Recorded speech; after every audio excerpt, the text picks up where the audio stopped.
Assalamualaikum warahmatullahi wabarakatuh. Perkenalkan, nama saya Saidatul Fauzia dari Pendidikan Fisika 2017. Nah, di sini saya akan menjelaskan materi tentang nilai dan norma konstitusional UUD NRI 1945 dan konstitusionalitas.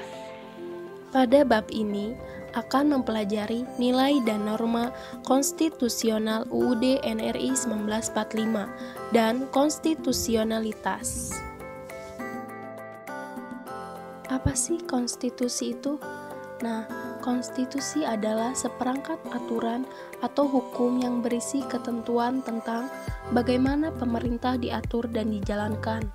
Oleh karena aturan atau hukum yang terdapat dalam konstitusi itu mengatur hal-hal yang amat mendasar dari suatu negara, maka konstitusi dikatakan pula sebagai hukum dasar yang dijadikan pegangan dalam penyelenggaraan suatu negara. Istilah konstitusi dalam bahasa Prancis dikenal dengan istilah constitution. Dalam bahasa Inggris digunakan istilah constitution.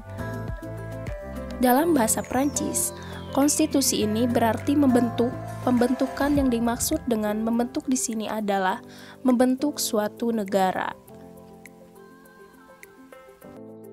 Menurut Lord James, yang dimaksud dengan konstitusi adalah suatu kerangka negara yang diorganisasikan melalui dan dengan hukum, yang menetapkan lembaga-lembaga yang tetap dengan mengakui fungsi-fungsi dan hak-haknya.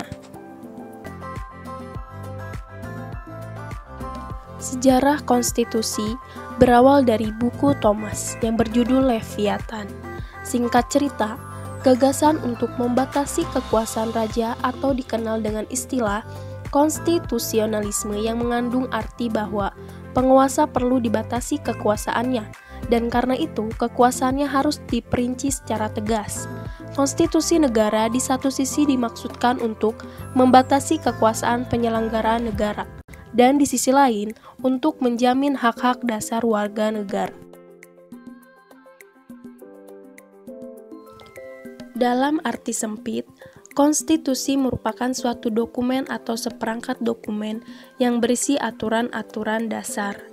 Nah, dalam arti luas, konstitusi merupakan peraturan, baik tertulis maupun tidak tertulis, yang menentukan bagaimana lembaga negara dibentuk dan dijalankan.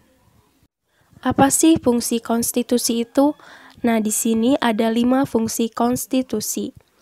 Yang pertama, sebagai landasan konstitusionalisme. Yang kedua, membatasi atau mengendalikan kekuasaan. Yang ketiga, memberi suatu rangka dasar hukum. Yang keempat, dijadikan landasan penyelenggaraan negara. Yang kelima, menjamin hak-hak asasi warga negara.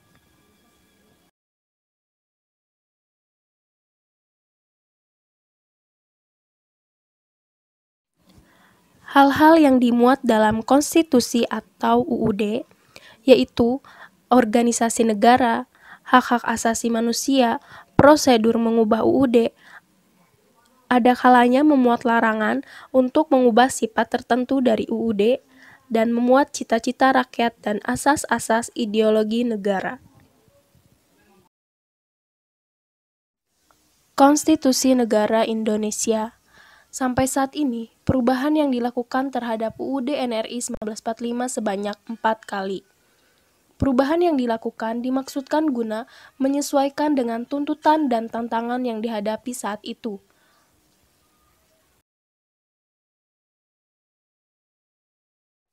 Jenjang norma hukum di Indonesia terwujud dalam tata urutan peraturan perundang-undangan.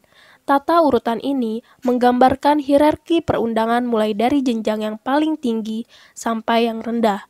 Dalam sejarah politik hukum di Indonesia, tata urutan peraturan perundang-undangan ini mengalami beberapa kali perubahan. Namun, tetap menempatkan UUD NRI 1945 sebagai hukum tertinggi. Oleh karena secara normatif, undang-undang tidak boleh bertentangan dengan UUD NRI 1945.